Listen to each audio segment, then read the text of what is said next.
Hi everyone, I'm Coco from the blog. Today I'm very honored to have Amit with me, and he is a partner from Borderless Capital. Please do say hi to our audience. Hey, nice to be here, Coco. Nice to meet you. So tell us about yourself. You know, how long you've been working in crypto. You know, how did you get into the space, and whatnot. Sure. So I've been, Coco, in the investment space for a decade and a half Uh now. huh. Been with Borderless coming to a little over 5 years now. I'm one of the partners in the fund. I was the first hire, became the first partner when the fund started back in late 2018. Prior to Borderless, I was with another VC fund and was also investing with a group of friends into a bunch of Web3 companies. Um, my first investment was in Elrond. Then we did a bunch of companies in the 2017-18 ICO cycle. And before that, I was in the US. I did my MBA from there, and in my last role, I was working with a pension fund out of Chicago, and then moved back to India in 2016, and that's when I got into Web3. Okay. So yeah. Interesting. So you have gone through a lot. Yeah. Okay. Well, so right now you have joined Borderless for years, and obviously you have kind of developed your career from Borderless Capital. How do you say, you know, the investment strategy has been changing, you know, since the early days you've joined the company and until today, and yeah, you know, and when in the future maybe as well. Yeah, sure. Yeah, I think we have adapted to how crypto has evolved since the craziness, I would say, of like 15, 16, the ICO boom, then the bull market, the bear markets, and Yeah. so on. So I've seen now with Borderless and prior to that with the other group of friends with the syndicate which we were doing, which is now by the way called Woodstock. I'm also an LP there. It's a fund. So I've seen two cycles in Web3, and before that one whole market cycle in Web2. On the Web3 side, so when Borderless started, we were focused in proof of stake. So we started with a couple of funds in the whole Algorand ecosystem. From there, we are early investors in a bunch of core infrastructure companies you see today, like Blockdaemon, Securitize, Into the Block. Then expanded and we ran a helium staking and mining fund, and then from there went into the broader DePIN category. So we did DePIN Fund 2. From there, most of the key DePIN plays we are investors in, including Helium, Demo, Hive Mapper, GeoNet, Natix, Teneo, bunch of Codis Ring, bunch of other companies, around 35 companies from Deep in Fund 2. And last token in Singapore, we announced our Deep in Fund 3. So we are currently deploying from there. And then from there expanded to which the other fund which is currently active today called the Cross Chain Fund. It is very unique in the whole industry. It's anchored by Jump and Wormhole, and it has 15 other layer ones, which are actually LPs in the fund. So it's very difficult to find all those chains together in a single cap table. So Yes, Solana, Polygon, Aptos, Avalanche, Moonbeam, Monad, they are all kind of LPs. So we are natively deploying in entrepreneurs in these ecosystems and helping these companies go cross-chain. We are from there. We are early investors in a bunch of like Movement Labs, Solaire, Parena, and Solana. Yeah.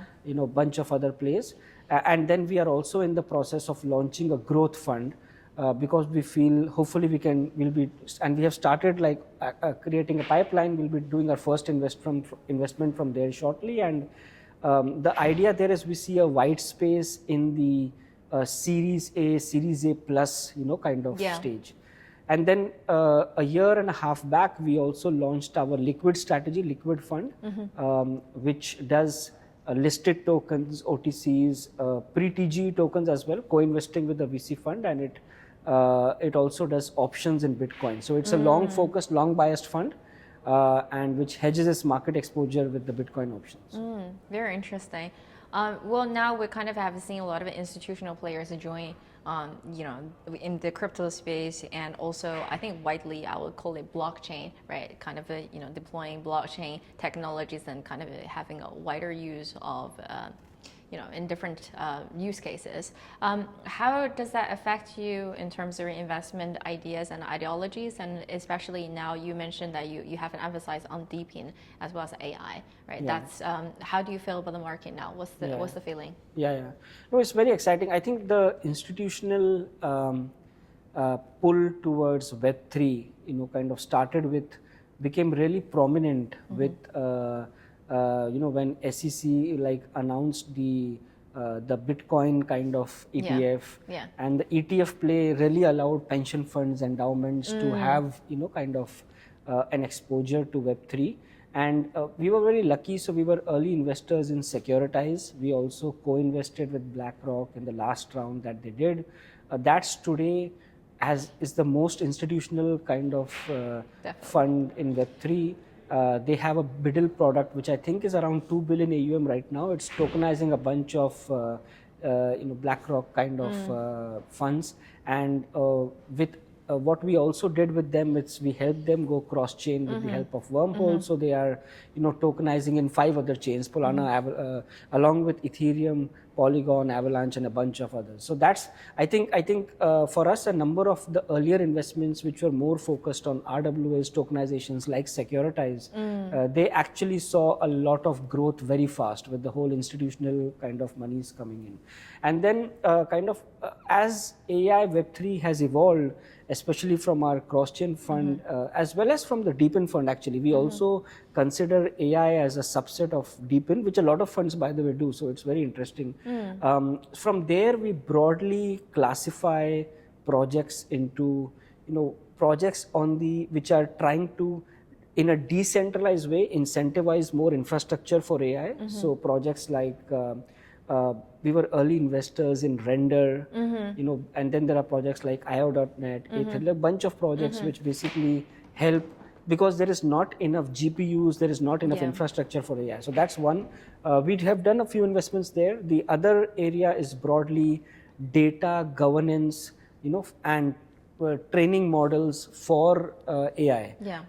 We are very bullish about this sector. So we feel that there are companies like, for example, Bagel, which is the Web3 counter. You can think of it as Hugging Face Web3, which incentivize ML engineers to go and refine these huge LLMs for specific use cases. Then we led the round in Open Ledger, which is creating synthetic data to train these data models. Faction AI, which is basically incentivizing users to provide labeling data. So this is on the labeling side, kind of data side, which helps fine-tune the models. We are very bullish about this area. And finally, the third is, I would say, AI infrastructure and agentic AI. So AI infrastructure is stuff like a layer lens, which is benchmarking various models. So you have Claude, ChatGPT and all. So it benchmarks the model on how each AI model performed for this use case and so on. And agentic AI, we are very, again, we are speaking to a few companies which are doing agent-to-agent communication. How do these agents interact with each other? A to A, so that's what they call it. Exactly. So that's on the AI side. And on the DePIN side, basically we divide it into 2 areas. One is called bespoke DePIN, where companies like Hivemapper, you need to have a dash cam, or Kudis ring, where you need to have a ring. So there they actually have their own hardware, and a supply chain element comes in. And commodity DePIN, where you can just use your cell phone. So Natix, for example, you can help in tracking just using your cell phone. So we have divided there, and one of our most bullish companies there, I think I'm very excited about, is GeoNet, which is helping improve the accuracy of GPS from a meter to a centimeter. So for drones, agriculture and all, it's very bullish. So, and one final thing there is, on the DePIN side, what is very exciting is how these companies are working together. So there are these things called multi-miners, where you can actually have mining for GeoNet, WeatherXM, wing bits together. So that is some very exciting thing which is happening on the DePIN side, where the projects are collaborating. So consumers can earn more tokens. They can earn more, they can contribute more to the community, and they can actually earn more. So. That's really cool. Yeah, you seem to have a very strong understanding in terms of how different chains, different company you invested in, different technology kind of intertwined together. That's kind of like your niche. Yeah, that's really, really interesting. In terms of, now we're in Dubai and you have been here for a while now in terms of the whole day, attending events. How do you feel about Genervi and all your conversations going with others? Is there any like feelings that you want to share in particular? Yeah. I think really I'm always been very attracted about how favorable for entrepreneurs, especially building in Web3, Dubai is. So like I am based in India, but I come here very often. And, I have seen a lot of entrepreneurs, Web3 entrepreneurs from India come here because of regulatory clarity, like VARA and how it is regulated. And also the ecosystem here. So there are, bunch of, when you come here, you have, if you want to connect with more developers, there are developers here. If you want to connect with investors, there are investors here. And also location wise, the time zone is very good for West and East. It is easier for people to fly in, meet in person. So I think the regulatory clarity, regulation, ecosystem, this has given Dubai network effects, which a lot of people allows to come and build. And the cherry on the cake is the strong investor network, not only in Dubai but also in Middle East in general, and how they are actually pushing kind of growth through Hub 71 in Abu Dhabi, through a lot of VCs coming in and putting in money. I think that is really making this very exciting. So yeah, we have seen a lot of our portcos actually come and spend more time here, and we are also in the process of establishing a presence here, either Dubai or Abu Dhabi, and having like a local presence here as well. I see. That's amazing. Is there any other message you want to, tell the audience?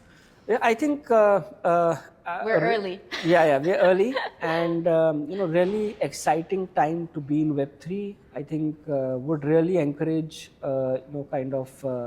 if you are an entrepreneur, would really encourage learning more about AI, learning more about Web3, learning more about FHE, and taking risks early, building stuff. And we would love to kind of chat with any entrepreneur who's out there who is rating pre-seed, seed, or the later rounds. Yeah, I'm sure you'll be very helpful to your portfolio. Thank you so much, Amit. It was great to have you here. Great to have you. Thanks. Thank you.